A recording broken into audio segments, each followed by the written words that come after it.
Welcome to another installment of TFA Today.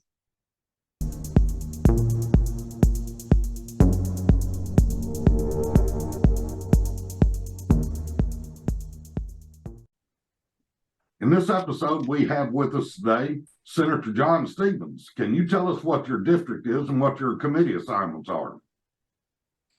Yeah, thank you, Richard, for the opportunity to address your members. My district is the 24th Senate District, which is Obion, Weakley, Henry, Stewart, Gibson, Carroll, Benton, and Houston counties.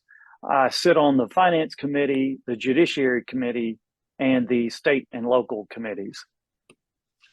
At this time, what are your thoughts regarding the red flag law or extreme risk protection order that Governor Lee is seeking, which allows the government to seize guns from individuals who presently can legally own and possess them? Yeah, I think that the focus of a red flag law is on the weapon rather than what is truly dangerous, which is the person, the operator of the weapon. To me, the purpose of a red flag law is really just gun control. It doesn't do anything towards that person who's in a mental health crisis or just is looking to seek to harm people. They may not be mentally ill at all.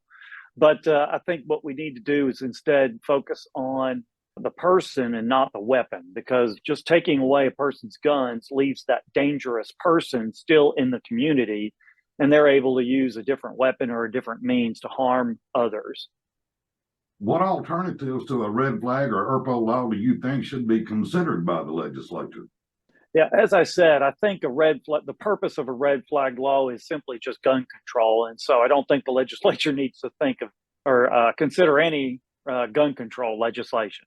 I think instead we need to, as I said, focus on what's truly dangerous, and that is the person, the operator of the weapon, who is either in a mental health crisis or just in a situation where they want to harm themselves or harm others. We need to be able to get those individuals the care they need, or if nothing else, we just need to get them incapacitated so that they will not be able to harm others. What alternatives to a red flag or ERPO law do you think should be considered by the legislature? Yeah, there is a law that I was doing some research on out of Florida that is similar to our law, but a little more expansive with regard to involuntary commitment. And it allows for an involuntary commitment to individuals who are abusing illicit drugs, and even it may even apply to prescriptions, but it's more of someone who's just absolutely on the streets, high all the time, which means they may be hallucinating. That probably a danger to public safety. And that's a law that multiple states have. Tennessee does not have such a law. So that's something I'm interested in looking more into.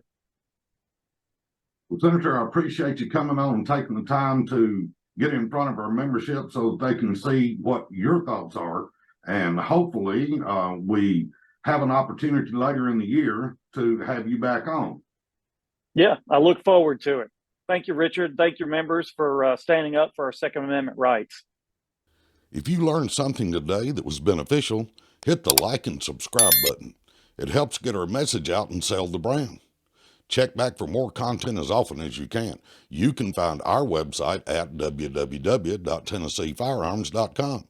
If you are new there, click the subscribe button on that page as well to receive free email updates about issues that affect your Second Amendment rights in Tennessee.